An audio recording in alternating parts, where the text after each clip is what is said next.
Basile, votre application de recherche immobilière, présente Sud Radio, parlons IMO, Sylvain Lévy-Valency. Votre rendez-vous 100% immobilier sur Sud Radio, comme chaque samedi jusqu'à 10h. On parle de votre logement avec le fondateur de Radio Imo. Comment ça va, Sylvain Lévy-Valency? Bonjour Jean-Marie, bonjour à tous, ça va très bien. Mieux, ce serait de la gourmandise. Ah, écoutez, c'est formidable. On va être gourmand quand même. Aujourd'hui, au programme, on va parler de l'actualité immobilière, bien évidemment, mais aussi des solutions techniques qui améliorent le chemin des Français vers le logement, l'accès au marché locatif, l'accès à la propriété à travers la technologie. On va parler notamment avec Stéphane Scarella, qui est le patron du Salon Rennes. Vous savez, c'est le salon de la technologie qui rassemble tout le système immobilier, toute l'économie immobilière. L'achat et la location 2.0 ou 3.0 en quelque sorte. On verra ça avec votre invité. On a eu beaucoup de questions sur le répondeur de Sud Radio cette semaine. Oui, des questions notamment sur, vous savez, la fiscalité de réforme sur le meublé, notamment. Donc les petits investisseurs se posent des questions. Est-ce qu'il est toujours temps d'investir dans le meublé, par exemple? À cause des réformes à venir, dans le nouveau budget qui est en discussion à l'Assemblée nationale en ce moment. On va en parler, mais avant ça, on va commencer par les infos de la semaine à retenir avec Grégoire Darico. Bonjour Grégoire. Bonjour Jean-Marie, bonjour à tous.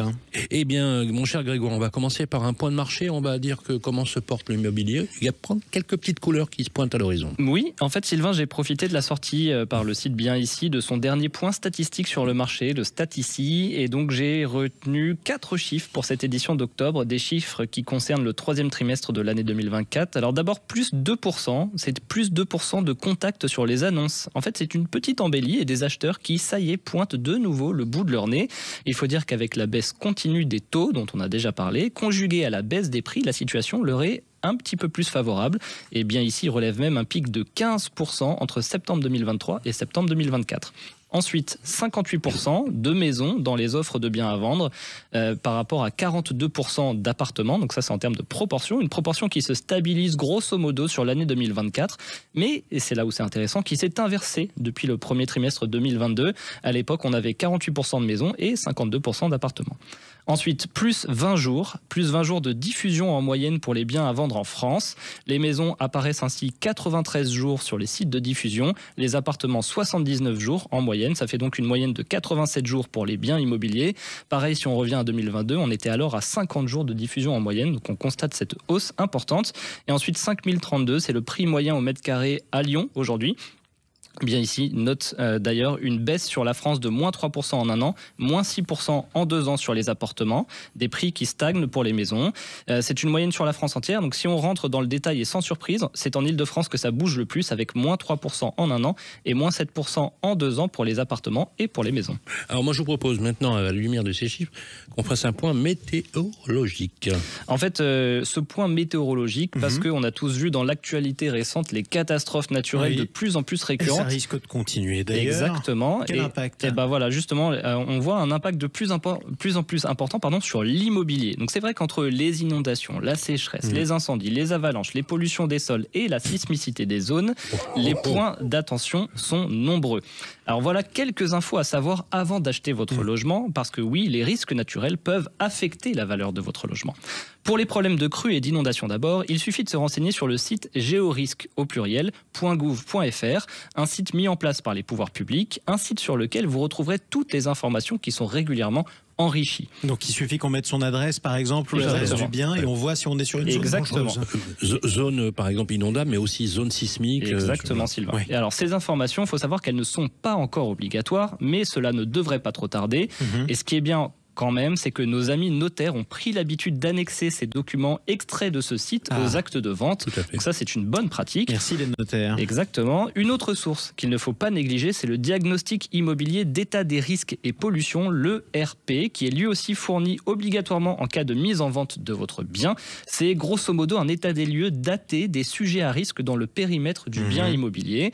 Un diagnostic qui va s'enrichir en plus au 1er janvier 2025, puisqu'il va devoir informer le propriétaire ou le locataire d'une possible obligation légale de débroussaillement, une information qui est précieuse pour éviter par exemple la propagation des feux. Des incendies, Exactement. Est-ce qu'on a une zone aussi, est-ce qu'on a une cartographie exhaustive des zones de retrait-gonflement? Vous savez, quand vous êtes sur un sol argileux, ça gonfle, la maison s'élève quand il pleut trop et elle s'affaisse quand il pleut plus. Ça existe aussi, effectivement, et vous avez aussi d'autres initiatives par des entreprises privées. Là, vous pouvez trouver tout un tas de sites internet ou d'applications qui récapitulent les risques locaux liés aux canicules, aux incendies ou aux inondations sous forme forme de carte détaillée. En fait, c'est très important de bien se renseigner si vous voulez acheter, d'autant que ces événements à répétition commencent à avoir un impact négatif sur la valeur des biens touchés, et en plus d'un risque humain qu'il ne faut surtout pas négliger, votre bien immobilier, il peut subir une décote jusqu'à 30% de sa valeur. On l'a vu d'ailleurs à 2 reprises, à Vaison-la-Romaine, dans la vallée de la Vésubie, dans lequel, entre l'avant et l'après, c'était des décotes qui étaient absolument vertigineuses. Écoutez, il y avait eu un tel drame, Sud Radio y était, vous aviez eu des histoires absolument déchirantes, des inondations spectaculaires. Vous savez quoi, on va les inviter, les gens de Géorisque, un jour, justement pour faire le point, parce qu'il y a beaucoup de propriétaires ou de locataires qui sont face à ces risques naturels. Une dernière info ? Alors, on va parler d'un sujet sociologique, Grégoire. En fait, on va parler d'inégalités. Les inégalités, c'est dramatique, accru en 20 ans, Jean-Marie. Et oui, Sylvain, en fait, des données issues d'une étude récemment publiée par l'INSEE qui s'appelle Revenus et patrimoine des ménages, qui a été parue la semaine dernière. En France, une petite moitié des ménages français détient à elle seule 92% du patrimoine total de l'Hexagone. Le patrimoine immobilier, il a bondi de 233% en 20 ans. Sa valeur a bondi de 233% en 20 ans, soit 5,4% par an en moyenne. Cette hausse, elle est clairement à l'origine du creusement des inégalités. Inégalités qui ont surtout augmenté en raison de la hausse des prix du logement ancien, qui a plus que doublé. Alors attention, cette hausse des prix du résidentiel ancien, elle a surtout profité aux 70% des ménages les mieux dotés, eux dont le seul patrimoine a triplé en 20 ans. A contrario, cette hausse des prix, elle n'a pas tellement bénéficié aux 30% des ménages les moins dotés et très peu détenteurs de biens. Qui n'avaient plus les moyens de se loger là où ça augmentait. Donc l'INSEE rappelle aussi que la France compte seulement 58% de propriétaires et que cette situation inégalitaire n'est pas prête de s'inverser. Hélas. Bon, mais écoutez, on en reparlera également de ce sujet. Merci à vous, Grégoire Darico. Restez avec nous. On se retrouve dans un instant avec Sylvain Lévy-Valency et son invité. On va parler d'achat et de location 3.0, c'est ça ? Absolument, 3.0 et toutes les solutions qui permettent aujourd'hui de donner des espoirs aux Français pour l'accès au logement. On va essayer. À tout de suite. Basile, votre application de recherche immobilière, présente Sud Radio, parlons IMO, Sylvain Lévy-Valency. De retour sur le plateau et tout de suite Sylvain, c'est l'entretien avec votre invité. Merci Grégoire. Bonjour Stéphane Scarella. Bonjour Sylvain. Merci d'être avec nous. Vous êtes directeur du salon professionnel à Rent.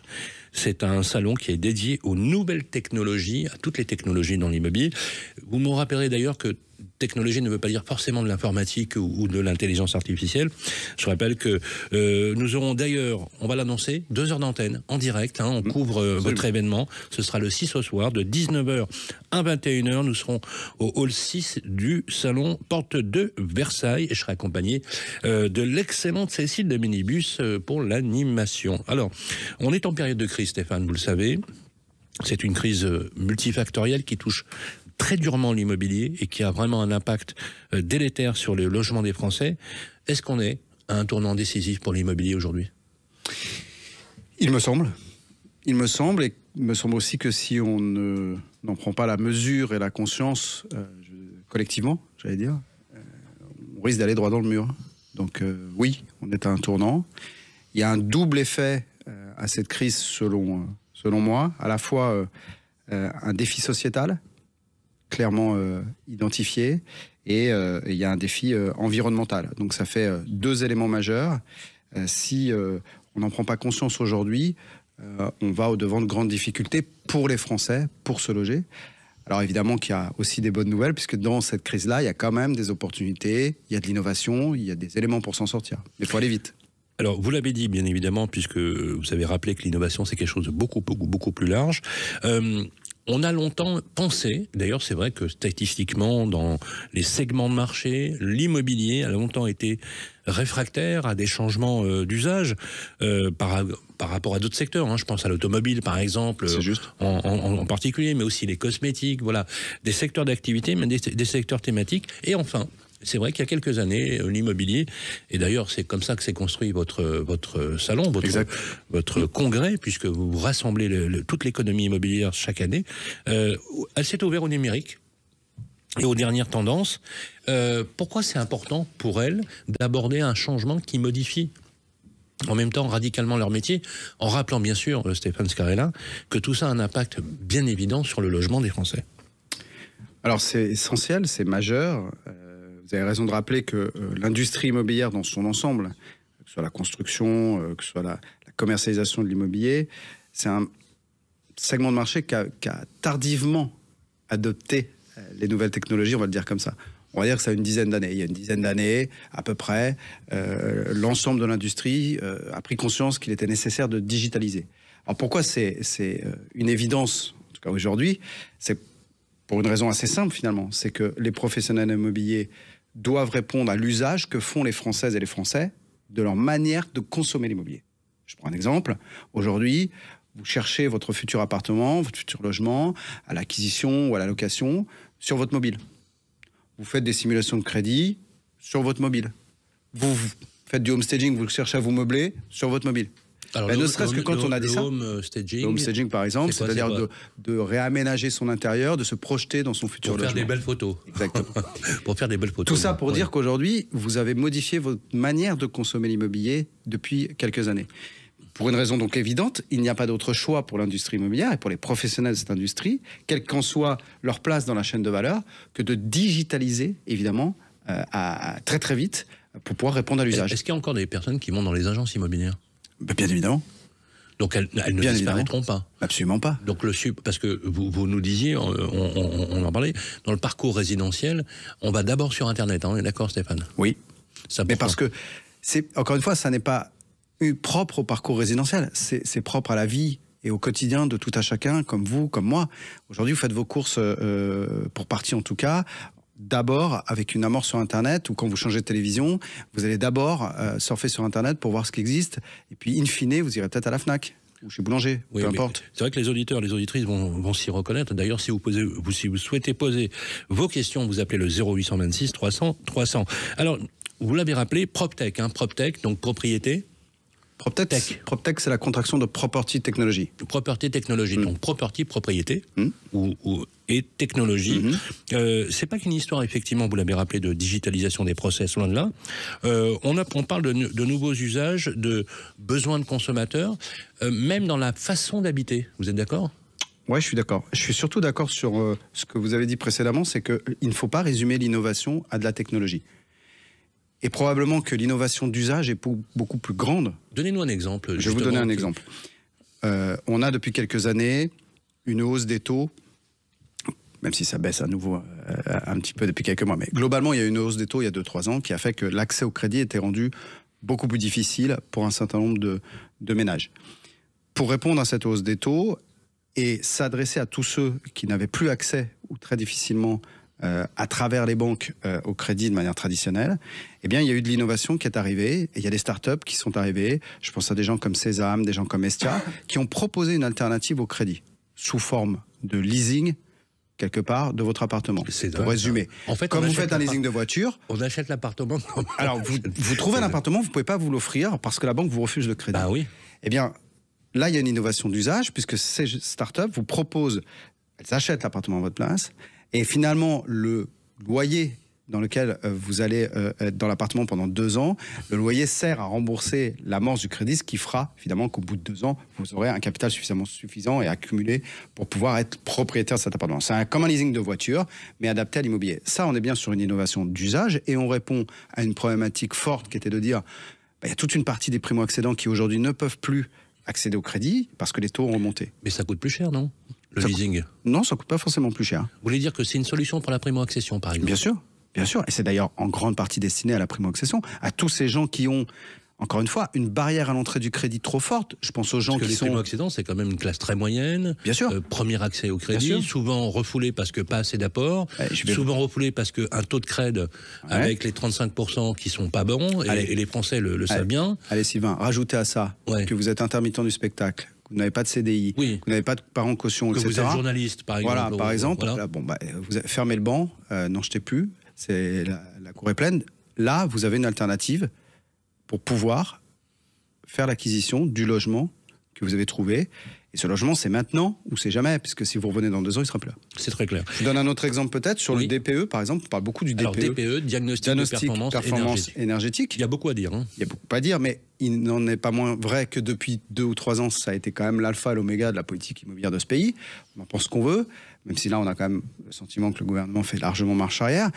Quand il y a eu ces sujets de DPE et que votre logement, s'il n'avait pas une lettre suffisamment correcte, donc A, B ou C, et que vous étiez F ou G, très clairement, vous étiez dans une position très délicate, puisque ces appartements-là ou ces maisons-là pouvaient sortir du parc immobilier. Donc il fallait faire des travaux.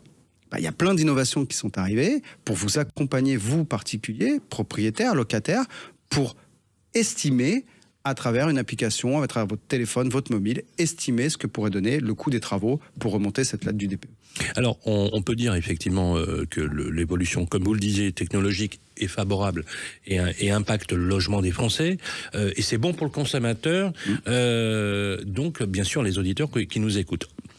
On parle beaucoup d'intelligence artificielle, vous savez, de plus en plus. Il me semble, voilà, j'en ai entendu parler. Ouais, alors, on parle, tous les Français sont un petit peu omnibilés, on fantasme beaucoup sur ChatGPT, sur plein de choses. Voilà, j'aimerais bien qu'on remette un peu le campanile au milieu du village ou l'église au milieu du village, comme on voudra, en expliquant que l'IA, elle remplacera pas l'humain, quoi. Non. C'est quoi l'IA ? C'est quoi l'intelligence ? Qu'est-ce qu'on appelle l'intelligence artificielle ? Il faut démystifier.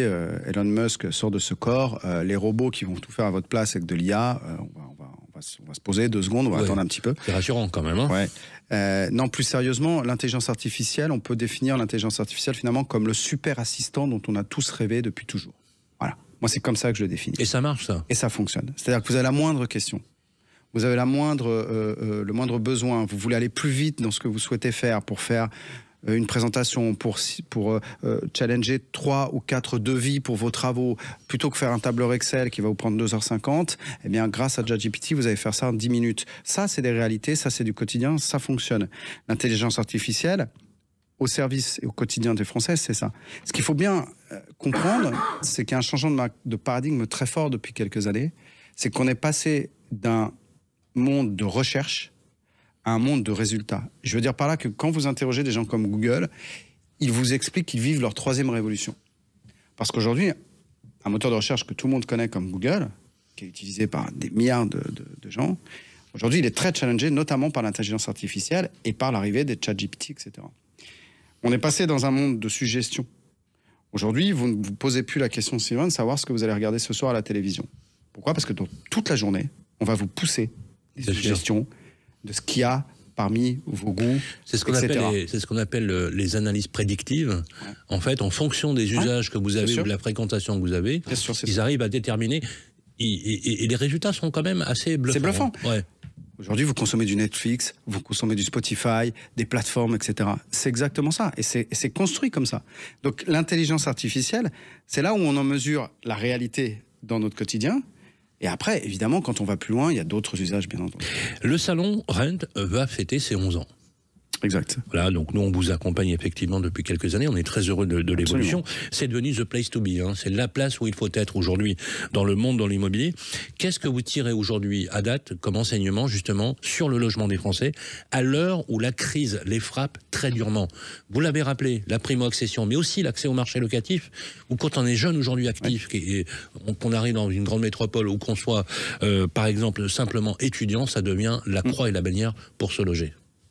On rajoute les investisseurs et on rajoute effectivement le logement étudiant qui est on peut dire, je pense, le mot de scandale aujourd'hui dans notre pays, où on n'est pas du tout préparé, on n'est pas en capacité de répondre à la demande. Donc oui, il y a une crise très forte et oui, Rent est devenu probablement un rendez-vous incontournable aujourd'hui, en tout cas pour les jeunes entrepreneurs qui innovent et qui veulent pénétrer ce marché. Merci beaucoup Stéphane Scarella. Je rappelle que vous êtes le directeur du salon Rent et on sera avec vous le 6 au soir. Merci à vous. De 19h à 21h avec Cécile de Minibus pour faire la nuit de la PropTech avec vous. Exactement, le rendez-vous est pris. Merci à vous et à bientôt. Bonne journée. Sur Sud Radio.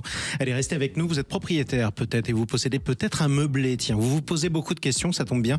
On en a eu quelques-unes sur le répondeur de Sud Radio. L'immobilier, ça vous concerne. On va parler de quoi dans un instant, Sylvain ? On va parler justement des problèmes de meublé, d'appartements, de location et notamment qu'on loue à des jeunes actifs. Et effectivement, c'est un vrai sujet en soi. Qu'est-ce qui va changer, notamment dans le prochain budget de l'État ? C'est ce qu'on verra tout de suite sur Sud Radio.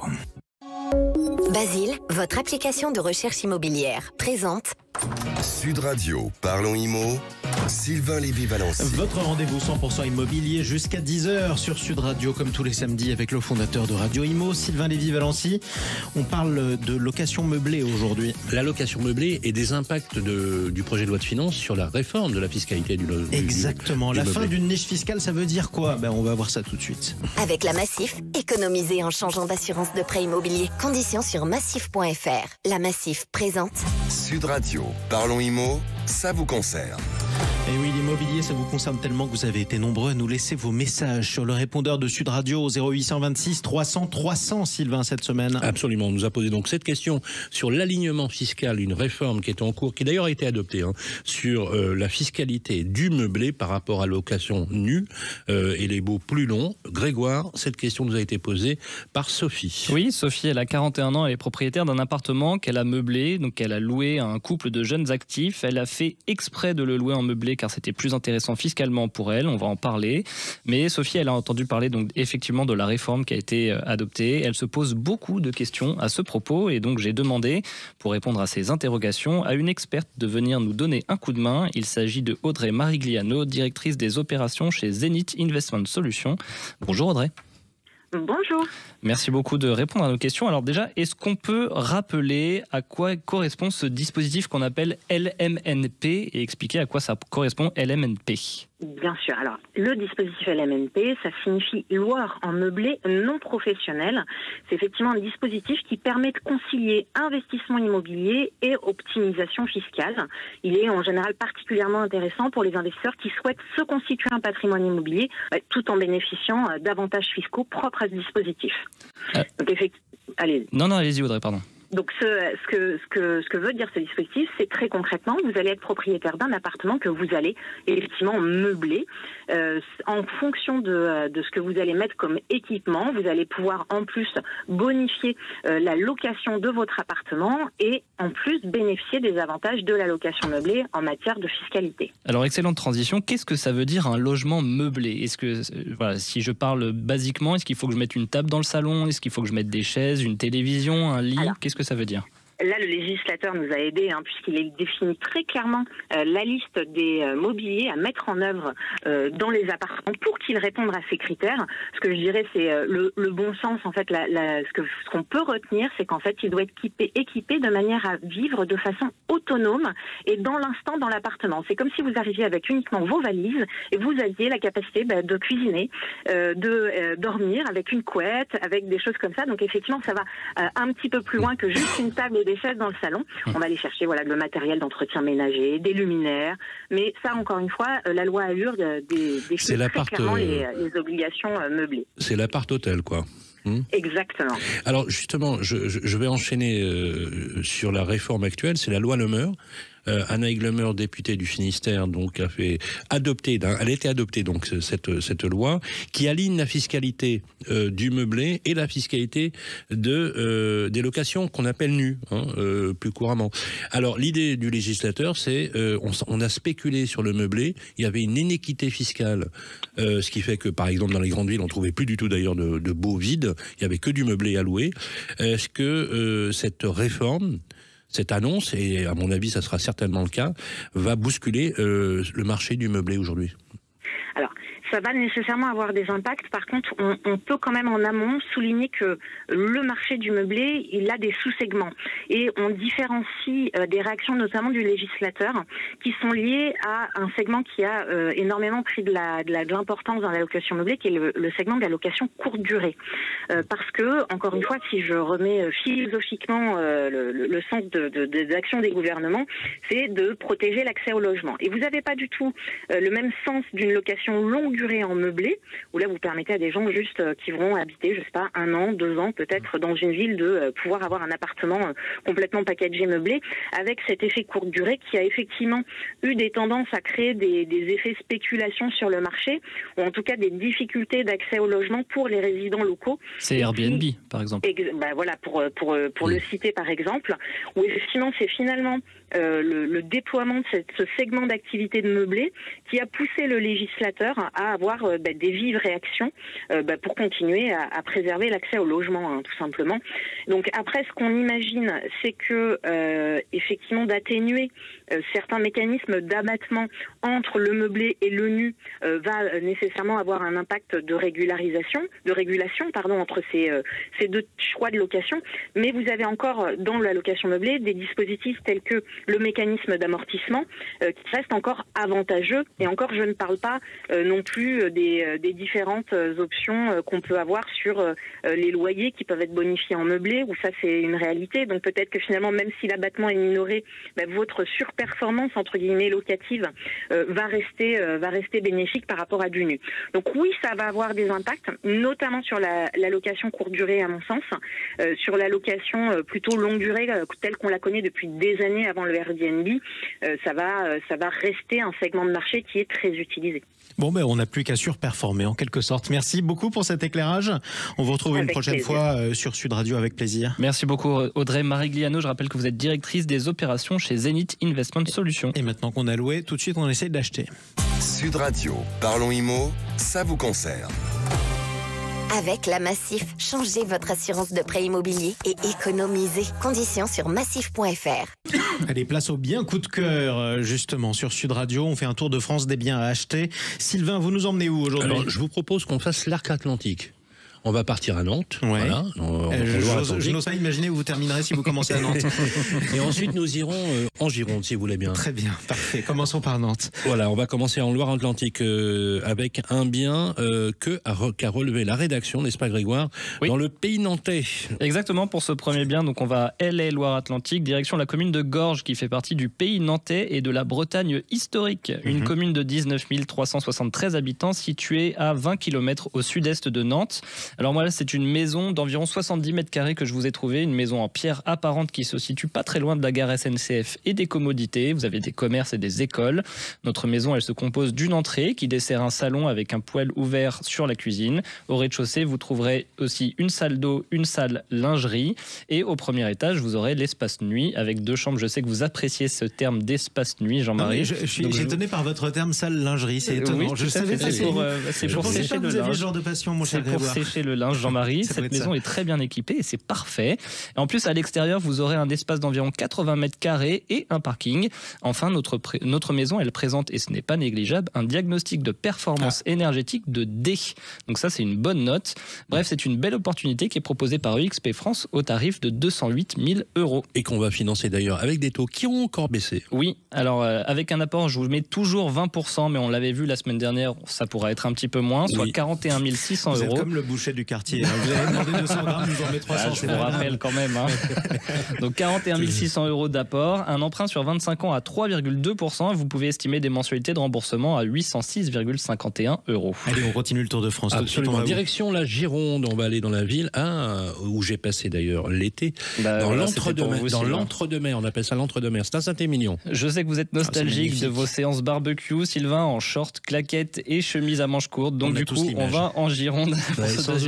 Sans oublier la pétanque. Exactement. Donc on va en Gironde, plus précisément dans la ville de Saint-Émilion.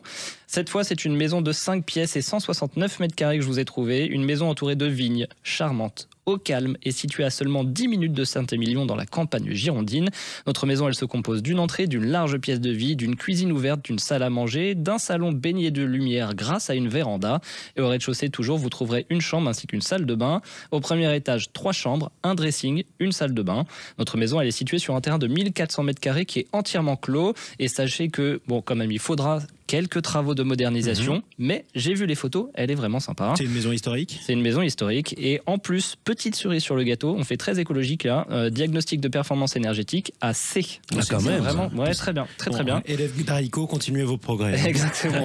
En tout cas, vous pourrez la trouver sur Logikimo au tarif de 399 000 €. Bon, là c'est un peu plus élevé, il faut quand même faire un apport circonstancié et aussi des taux qui vont continuer de baisser. Tout à fait, c'est un peu plus élevé parce que forcément la surface est plus grande, 170 mètres mètre carré. Donc avec un apport de 20%, soit 79 800 €, un emprunt sur 25 ans à 3,2% toujours, vous avez des mensualités de remboursement à 1 547,10 €. Eh bien voilà qui est noté. Merci beaucoup Grégoire Darico. Merci à vous Sylvain Lévy-Valency. On vous retrouve samedi prochain pour un nouveau numéro de Parlons IMO, toujours à 9h15 sur Sud Radio comme chaque samedi. Cette émission est rediffusée en podcast sur sudradio.fr, sur la chaîne YouTube de Sud Radio également et sur Radio IMO. Et sur Radio IMO, la plateforme de Radio IMO, tous les mardis à midi. Exactement. Merci à vous et puis à très bientôt. Merci. Sud Radio, Parlons IMO, Sylvain Lévy-Valency. Avec Basile, votre application de recherche immobilière.